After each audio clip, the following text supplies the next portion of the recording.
Imagine Himalayas में एक lake जहाँ पर आइस मेल्ट होते ही हंड्रेड्स ऑफ ह्यूमन स्केलेटन दिखने लग जाते हैं।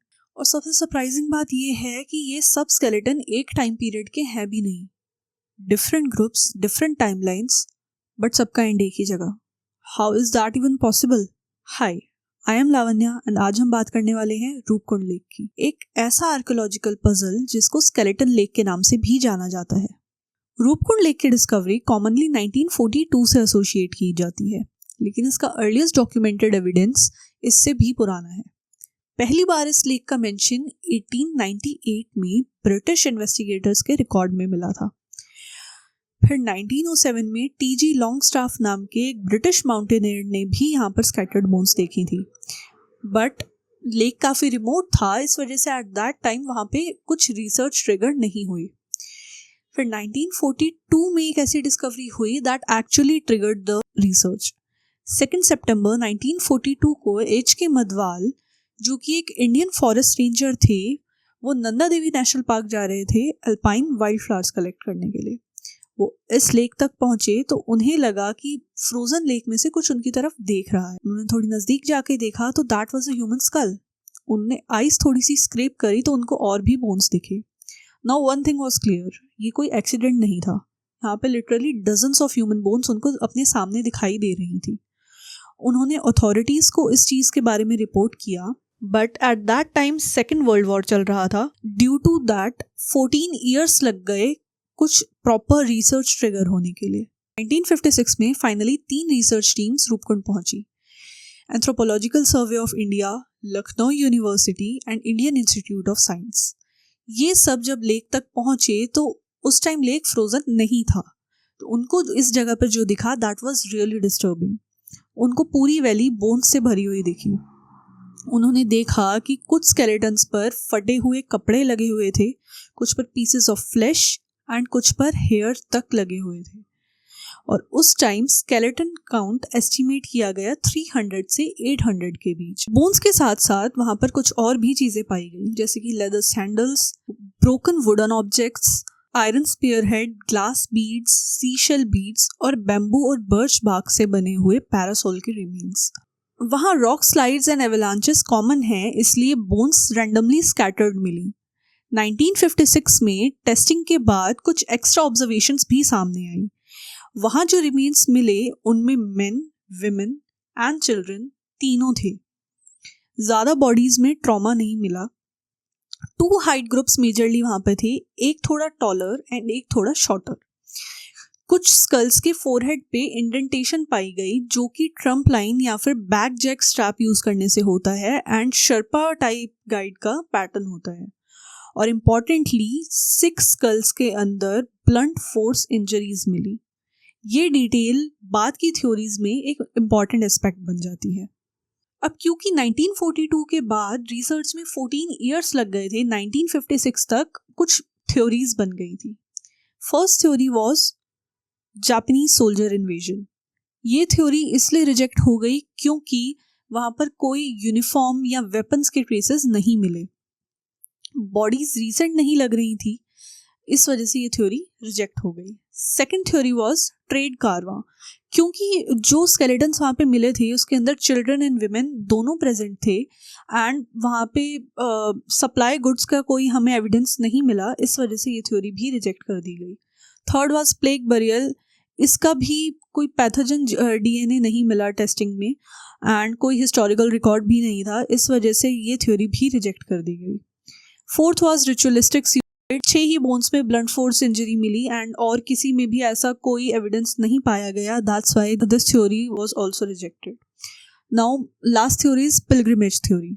ये थ्योरी कहीं ना कहीं फोकलोर से भी लिंक करती है। फोकलोर ये था, लोकल लेजेंड्स के अकॉर्डिंग एक थ्योरी सर्कुलेट हो रही थी कि किंग जस धवल, उनकी क्वीन और बेसिकली उनकी पूरी आर्मी ने नंदा देवी को किसी बात पर अपसेट कर दिया था। अब ये लोग नंदा देवी को मनाने के लिए उनके पास जा रहे थे एंड वो अपने साथ अल्कोहल और भी कुछ ऐसी चीज़ें ले आए जिससे नंदा देवी और भी ज़्यादा अपसेट हो गई।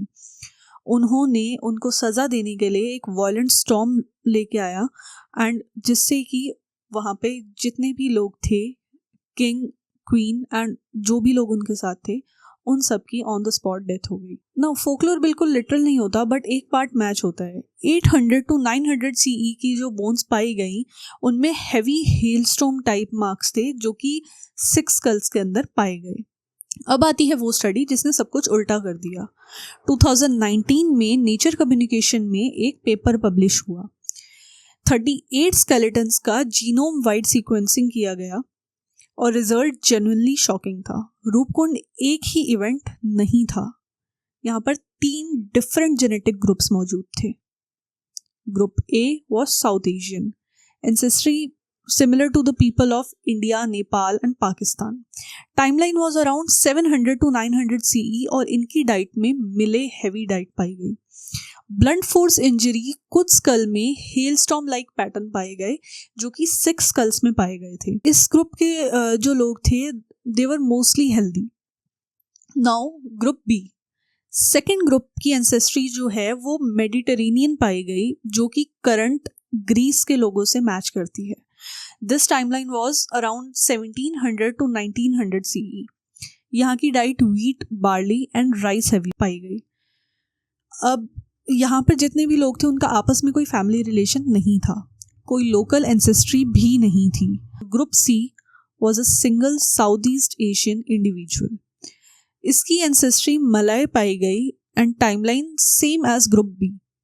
तो हम ये अंदाज़ा लगा सकते हैं कि ये जो इंडिविजुअल रहा होगा ये ग्रुप बी के साथ ही होगा। अब इसका मतलब है एक ही लेक पर 2 ग्रुप्स, 1000 ईयर्स का गैप और geographically unrelated origins. Femur collagen testing से ये पता चला कि कोई फिश या कोस्टल डाइट नहीं थी, तो इससे ये कंफर्म होता है कि ये लोग कोस्ट लाइन से नहीं आए थे बट डिफरेंट इनलैंड रीजन से थे। ऑल्सो कोई भी ग्रुप में DNA रिलेशन भी नहीं था। इसका मतलब ये है कि ग्रुप में जितने भी लोग थे वो आपस में कोई भी किसी से भी रिलेटेड नहीं था।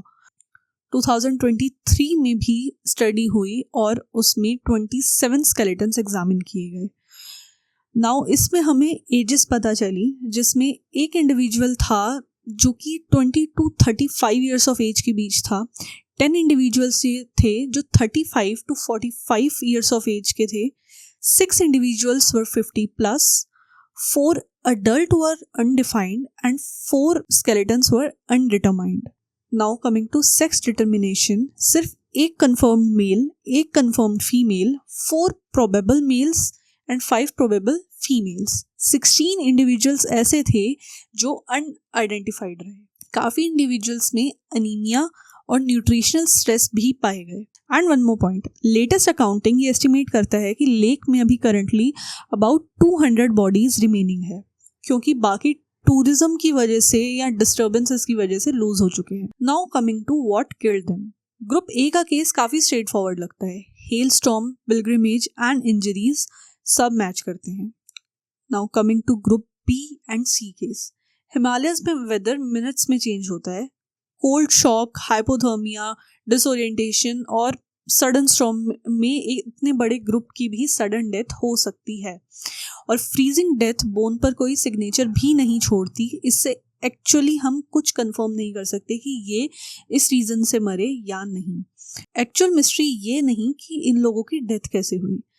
Actual mystery is Mediterranean ancestry वाले लोग रूपकुंड तक आए क्यों। कोई हिस्टोरिकल रिकॉर्ड नहीं, कोई ट्रैवल रूट नहीं, कोई ट्रेड गोल नहीं, कोई लोकल स्टोरी नहीं, कोई एक्सपीडिशन रिकॉर्ड नहीं। अभी तक इस पार्ट का कोई क्लियर आंसर नहीं एग्जिस्ट करता। रूपकुंड का मॉडर्न फेम आयरॉनिक है। जितने ज़्यादा लोग यहाँ पर जा रहे हैं उतना ही ये साइट डिस्ट्रॉय हो रहा है।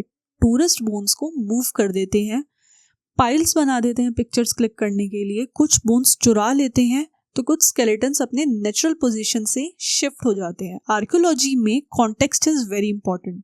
नाउ एक बोन जहाँ पे मिली, अगर उसको वहाँ से मूव कर दिया जाए तो उसका मीनिंग ऑलमोस्ट खराब हो जाता है या ख़त्म हो जाता है। एक्सपर्ट्स का कहना है कि अगर इसी पेस से यहाँ पे टूरिज्म बढ़ता रहा तो शायद हम कंप्लीट स्टोरी कभी जान भी नहीं पाएंगे। आपको क्या लगता है, ग्रुप बी यहाँ पर क्यों आया होगा, और क्या ग्रुप ए की हेलस्टॉर्म स्टोरी आपको सही लगती है? Do comment below. If you like the video, please consider subscribing. I will see you in the next one.